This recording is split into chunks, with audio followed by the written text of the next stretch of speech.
discovered on the Giza Plateau in the early 1880s by this guy, Sir Flanders Petrie. Egyptian artifact UC16036, otherwise known as Core 7, is a 5,000-year-old granite core that would have been discarded by the Egyptian builders after a hole was drilled. And its holy shit factor is at another level, because not only was this cut from a solid piece of red granite, one of the hardest stones on the planet, ranking between a 7 and an 8 on the most hardest scale, during a time when copper, one of the softest metals on the planet, ranking between a 2 and a 3, was the strongest metal the Egyptians possessed. But it was apparently cored by a modern-day power drill fixed with a jewel-tipped core bit.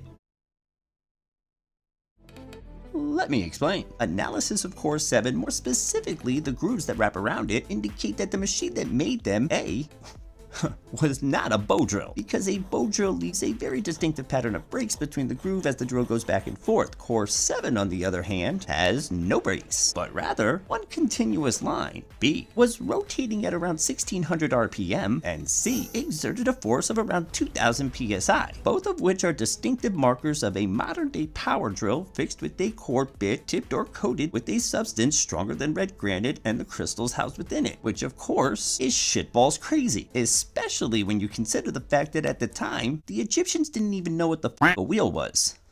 Next, we have the Iron Dagger of King Tut, which is a trifecta of holy shit, starting with the metal itself, which is obviously iron, but King Tut ruled during the Bronze Age when iron wasn't really a thing, so that's kind of weird. Second, said iron is literally out of this world because upon analysis of the blade, it was discovered that the metallurgic composition matches that of a meteor. And, well, there's a couple things you should know about meteoric iron. 1. The iron isn't just conveniently clustered into one spot. That shit is spread throughout, so finding it and extracting it is an extremely difficult process, even by today's standards, never mind the fact that, again, this is the Bronze Age. And 2. There's a shit ton of nickel in it, which conveniently brings us to the final leg of the holy shit trifecta, the blade itself, and the unexplainable mystery of just how in the absolute f the Egyptians crafted this, because there's really only one possible explanation for the time period, and it's that the blade was forged. But there's a massive problem with that: the nickel.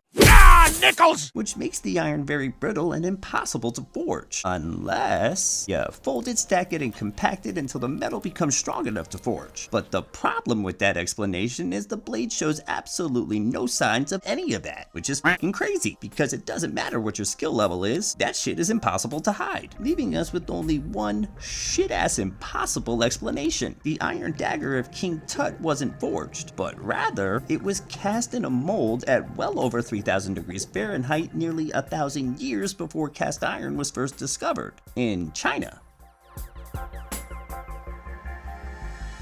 Now, all of that being said, do these artifacts prove the existence of advanced technology in ancient Egypt? Obviously not. But they also kinda do, because the very real reality is that you can't core this with a copper bow drill, and you can't make this through a forge. But hey, that's just my opinion. I could be wrong. I've been wrong before. What do you think?